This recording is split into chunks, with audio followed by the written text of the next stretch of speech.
Hey, ¿qué pasa, amigos nutrivolucionarios? Sean todos bienvenidos en este canal Nutrivolución, el lugar en donde hablo de nutrición, hablo de entrenamiento, hablo de fitness, siempre buscando que haya ciencia de por medio y que haya eficiencia en su aplicación.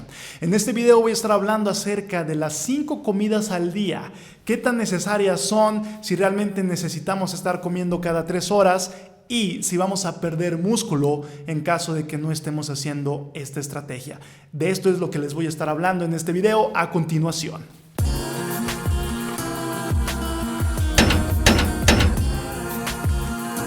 Primero que nada, de forma de introducción, quiero mencionar que esto de las 5 comidas al día es algo que se menciona en la licenciatura, en la formación profesional. Yo recuerdo que todos mis profesores decían que teníamos que estar comiendo cada 3 horas, que teníamos que tener 5 comidas al día para que un régimen de alimentación sea exitoso y para que no se disminuya el metabolismo. Y este es el primer punto que voy a tocar acerca de la disminución del metabolismo. Y vean, esto es a lo que podríamos llamar un mito. Y un mito no es más que una verdad a medias. Un mito puede tener algo de cierto y es interesante ver qué es lo que podemos rescatar de esto que se dice. No es para desdeñarlo completamente, es para analizarlo y ver qué hay de cierto tras esto. Y vean, con esto del metabolismo, podríamos decir que hasta cierto punto es culpa, o esto es un malentendido, del estudio de Ansel Keys titulado The Minnesota Starvation Experiment. Y vean, este experimento, este estudio, merecería un video completamente independiente, merecería que me metiera mucho más a fondo. Lo voy a hacer posteriormente, pero para fines de este video, para fines de este tema, es importante destacar algunas cosas. Primero que nada, el Minnesota Starvation Experiment fue un experimento que se hizo en los 40s en hombres voluntarios que se sometieron a una dieta baja en calorías, que era aproximadamente el 50% de su gasto energético total estimado. Estamos hablando de cerca de 1.500, 1.600 kilocalorías durante 6 meses.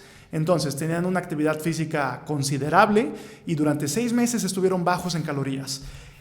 Lo que sucedió con ellos fue reportado y salen 2 tomos donde se registran lo que cambió en ellos tanto fisiológicamente como psicológicamente. Y es muy interesante ver los cambios que hubo, pero para fines del metabolismo podemos rescatar el hecho de que se disminuyó su tasa metabólica.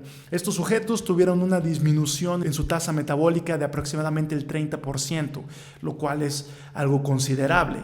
Ahora, si nosotros lo analizamos con lo que dicen diversos autores, esto tiene mucho sentido. La tasa metabólica disminuye como respuesta ante ingestas calóricas disminuidas prolongadas. ¿Por qué? Porque de esta forma el cuerpo va a vivir más.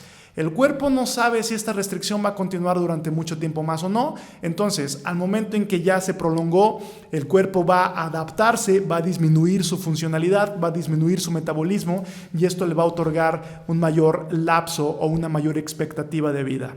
Se ha observado en ratones, se ha observado en seres humanos y es algo que podríamos considerar una respuesta adaptativa normal hasta cierto punto.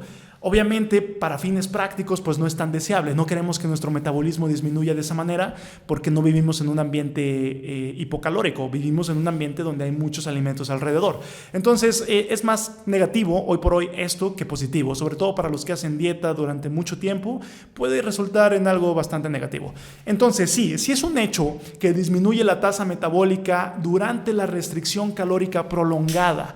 Pero pudo haber una malinterpretación en estos resultados y se extrapoló a que si tú no comías frecuentemente, tu metabolismo iba a disminuir.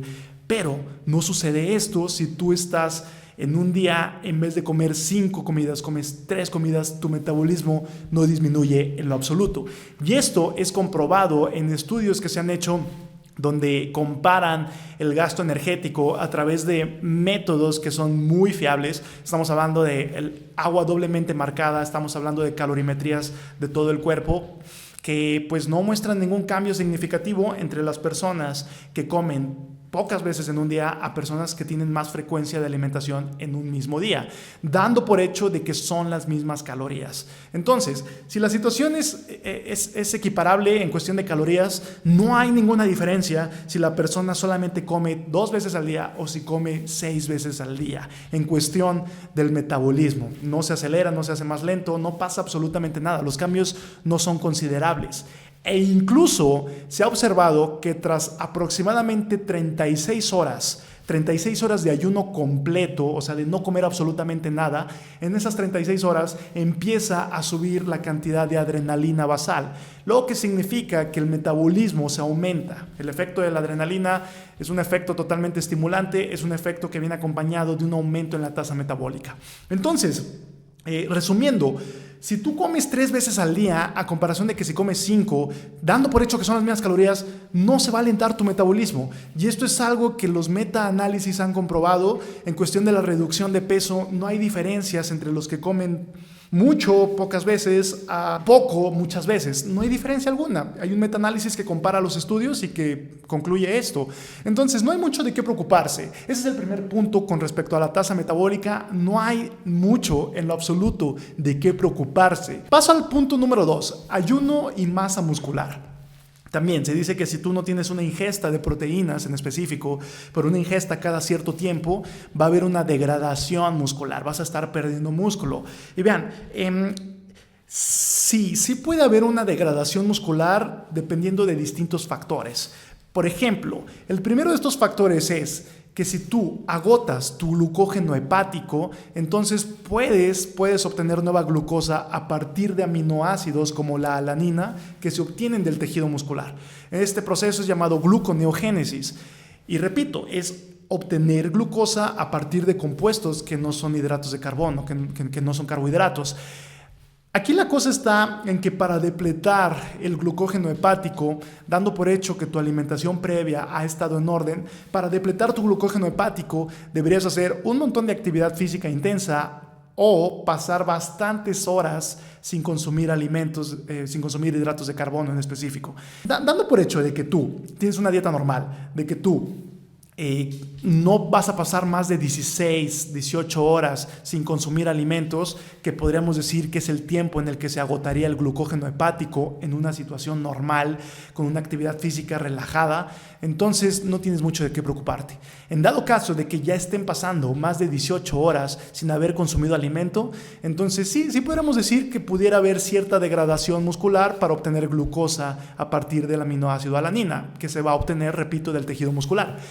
Pero la contribución de esto sería mínimo y sería mayor la contribución de ácidos grasos, de triglicéridos, que tienen un glicerol y 3 ácidos grasos para formar cetonas, y el mismo glicerol también se puede transformar en glucosa.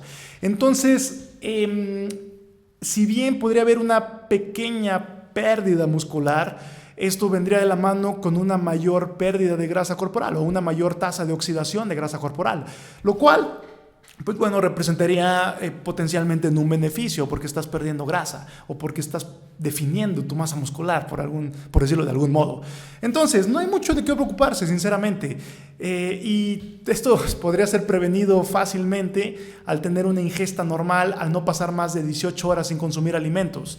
Se dice que los carbohidratos son ahorradores de músculo por este efecto, lo cual es cierto, pero lo que no se dice tanto es que de igual forma los carbohidratos son ahorradores de grasa por el mismo efecto totalmente. Se va a dar preferencia a la oxidación de carbohidratos a comparación de la oxidación de ácidos grasos si tú ingieres más carbohidratos. Entonces, no hay mucho de qué apurarse.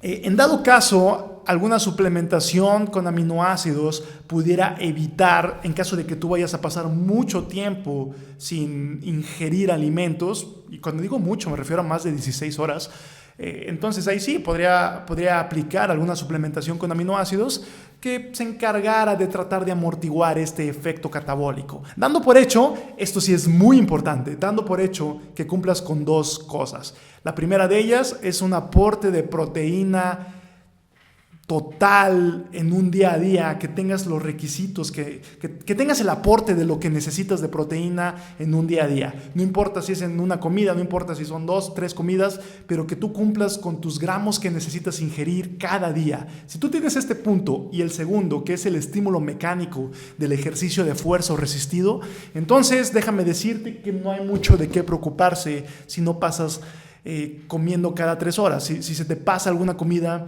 dando por hecho de que al final del día vas a cumplir con tus requisitos proteicos y tu entrenamiento de fuerza o resistido, ya lo hiciste. No te tienes que preocupar, no va a haber catabolización muscular, no vas a perder músculo, vas a estar bien. Y de igual forma, quiero mencionar el hecho de que cuando aumenta la grelina, que usualmente va a aumentar tras pasar cierto tiempo sin comer, viene acompañado de un aumento de la hormona del crecimiento.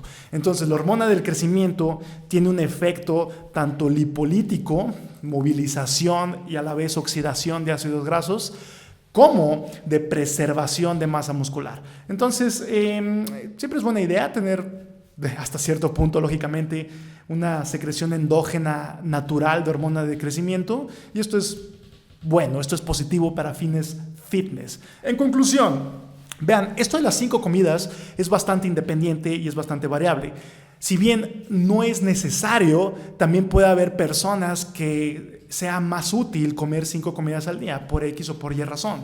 A lo mejor de esta forma pueden mantener nivelado su apetito.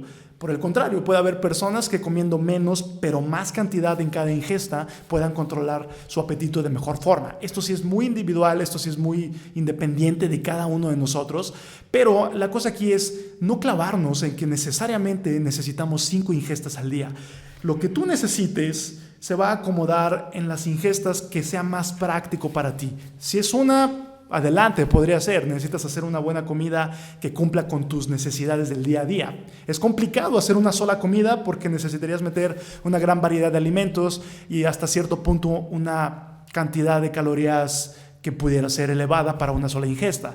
Pero de ahí en fuera tú puedes administrar. Pueden ser 2 comidas, pueden ser 3 comidas, pueden ser las que más se te acomoden a ti. Repito, siempre y cuando cumplas con tus necesidades del día a día. En lo personal les puedo decir que he encontrado practicidad, lo he visto más sencillo hacer 2 comidas al día. Me han servido y me he sentido mucho mejor que las mismas calorías distribuirlas en 4 o 5 comidas al día.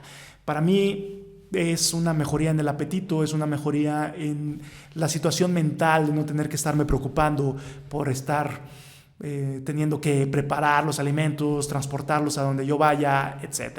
Entonces, así la cosa. Los invito a que chequen los enlaces que dejo aquí abajo con los estudios, lo más relevante con respecto a este tema, para que ustedes puedan investigarlo más a fondo. Investigar siempre es buena idea. Y esto ha sido todo por este video. Los invito a que se suscriban si no están suscritos, denle pulgar arriba si les ha gustado este video, dejen sus comentarios aquí abajo y yo les estoy hablando en un video muy próximo.